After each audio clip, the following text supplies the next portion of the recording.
Hey, what's going on here, guys? It is Zach from Insert Disc 4 here, also part of Phatt Gaming. Just wanted to bring you guys a little bit more insight on Battleborn already. We did an unboxing for this guy, and that was a lot of fun. We had a lot of good representation there with the video already, so thank you to the community for checking it out, and pretty much everywhere else we blew it up on social media. I'm loving the messages and comments you guys are leaving me in my Instagram, and that's a lot of fun, so thank you for that. I really do appreciate it. But the thing we kind of want to look over here is just the whole reason I'm here, right? I want to talk a little bit more about Battleborn, its essence right now, because a lot of people seem to be getting confused by the game, and I kind of just want to break it down. So this is not a review, this is just an overview of Battleborn. The entire time, you're going to be seeing snippets here that kind of play it to what I'm already talking about here. So that'll be kind of fun. If you like this whole different editing thing I got going on, leave a comment down below so I know exactly if you guys want this to stay around. Maybe you want to refine it a little bit or come up with some extra stuff. I would appreciate any kind of feedback you guys have for me. So first of all, thank you and thumbs up. So Battleborn, right? So it is Gearbox's fresh take on a MOBA style gameplay. Well, Gearbox, that name should ring a bell with almost everybody at this point. They're the people that brought us the Borderlands games, so Borderlands 1, 2, prequel, all that other good stuff. Momentous characters, psychos, claptrap. There is not enough that really can be said about Borderlands, and I could probably do a whole different rant entirely. And we'll probably get to that, since Battleborn's going to be hinting at some things with Borderlands 3. That'll be exciting. First of all, may the 4th be with you guys. Hope you guys are all having a good, exciting Star Wars day. But down to the nitty-gritty, right? MOBA. It is a multiplayer online battle arena, and all that pretty much means is that you play as heroes, so big, badass characters, and literally badass, like I was showing in the unboxing video, everywhere on this game. As you play as these heroes and everything else, you beat the shit out of each other for the most part. As it kind of shows here, right? These other little things and every whatnots, I'm kind of like whipping out of the way as the little minions. Now, most of these games, MOBAs, are third person. Smite, League of Legends, a lot of the big players out there that do MOBA games are familiar with a third person view. So with Battleborn being first person, it does bring a little bit of a different sense to it, and it actually promotes a lot of chaos when it's actually starting to be you and another character duking it out. Literally, if they run away from you or if they pivot the corner just right, they're going to disappear from you. Not even the minimap a lot of times can bring it up. The other thing too that Gearbox really brought was a good campaign.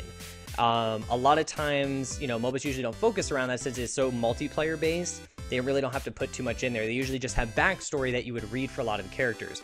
Gearbox has gone and bent over backwards to bring you a good script and a fun interactive campaign design that actually makes you want to go back and play it a few times over with different heroes just to see what else you can kind of do. Very much like Smite, very much like League of Legends, how they all have their very different characteristics and styles. The nice part about this though is once you start to level up a character, you have a player level and you have a character level, as it kind of shows right here. Now, as you're leveling up, your player level just pretty much means you, the player, get to enjoy more different content as you rank up and start to get things little by little, and they're kind of just fed to you. The character level is your playtime with that character. So as that ranks up, you get different skills, different abilities, different skins unlock, different titles for you, which is a lot of fun. The other part with this though that's nice is down the helix here, which is kind of like how you spec your characters. You'll get a helix here in the center.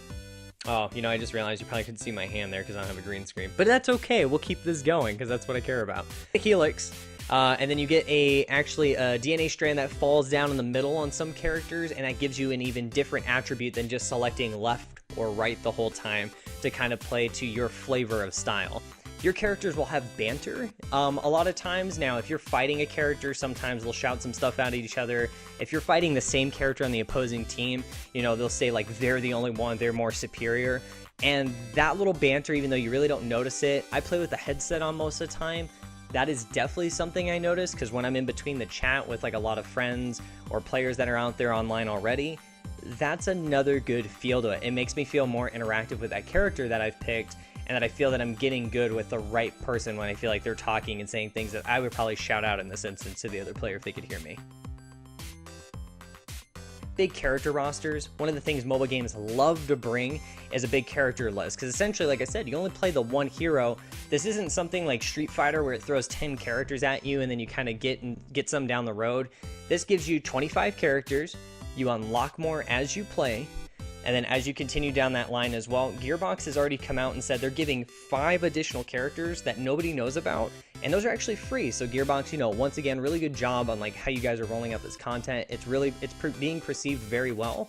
Even myself, I'm like a huge fan of it right now. I could pretty much eat up anything you hand out. Like the claptrap, like the gentleman claptrap that's like still almost $300. If I could buy one, I would, but I can't. Here it is in all of its glory. Deal with it.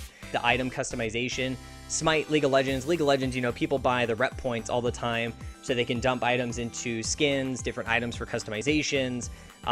You know, Smite's kind of the same way as well. The more you play throughout certain matches, you get currency at the end of the match, or in Smite's case, during the match, and you can actually funnel those items into building your character up how you want. With Battleborn, it's a little bit different. You open up random chests that are kind of like booster packs here, and that's really cool. I dig that vibe quite a bit because it definitely makes you want to go back and play more, because you're not always guaranteed something great in some of these packs. There's legendaries, there's commons, there's uncommons, there's rare.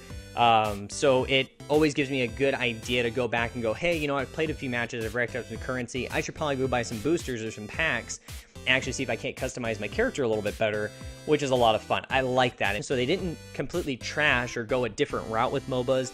They definitely took a lot of the same common tongue that people would understand and just plugged it into a different way. And this game is beautiful too. The artwork and everything, all the visuals made a lot of sense for what they were trying to accomplish. So once again, bravo guys. I've got nothing but good things to say about the game thus far. And then the other thing though too is with this game, right? So what a lot of people are not understanding is just how to play. Legitimately how to play this game. Because when you get a first-person perspective, the first thing you want to do, right, is play it like a first-person shooter. That's not how you play Battleborn.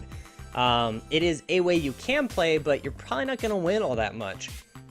It takes a lot of synergy here with the other heroes that you play with, as well as what you are doing on the team as well. Just be running around attacking heroes all the time, on other mobile-style gameplays, right, where some of the versus matches, there's little minions, they'll run down some lanes, and if they get to the other thing, they can start pretty much attacking and beating the shit out of the objective, depending on what game mode you're playing. You know, they're going to destroy you despite how good your kill count might be. That has no importance here. It is one of the pivoting points there for you, I'm sure, but it can still cost you the match if you play like that. It is not a Twitch shooter by any means. You kind of do have to space, get your feel for when to go in for the right kill. Your team essentially on like burning people down and really figuring it out. Don't get me wrong, with some of the builds, which we'll do build videos at a later time, I'll kind of show you how you can solo different things with other characters that I'm used to playing already. Have a lot of patience, right? A lot of people just pick this game up. A lot of people are going to treat it just like I did when I played the beta. It's just run in, gun, and then eventually I realized, okay, I can't be doing that. That's not how this works. I should probably knock that shit off. And then I did. And then we started winning. It was funny. Teamwork and communication is huge in this game. And I mean that. You can literally have a counter for 30 minutes on the clock, because a lot of times, sometimes it'll come down to just burning the clock on who's going to win. But when you have a full team of friends, or even people that all have mics, it is a night and day difference on what you can accomplish. Literally in this match, you're going to see us take down the entire thing without even taking a single hit in like about 4 to 5 minutes. It is disgusting how quick you can knock somebody out when all the players are doing that synergy thing, right? Teamwork, go figure, right? Whoever thought promoting teamwork would work in a game like this, where all the colonies have already died and all civilization is dead except for 1 star. And somehow you find ways to band together, but that's besides the point. You guys will find all that out once you start playing the story. It's like in the intro, I didn't spoil anything. Deal with it. So my take on this right now is they've done a really good job. Gearbox, hats off to you guys once again. You brought another great game that you'll probably make a whole bunch of series out of, and already characters I'm starting to fall in love with all over again, just like we did in not Battleborn, like Borderlands. So really good job on that. I appreciate it.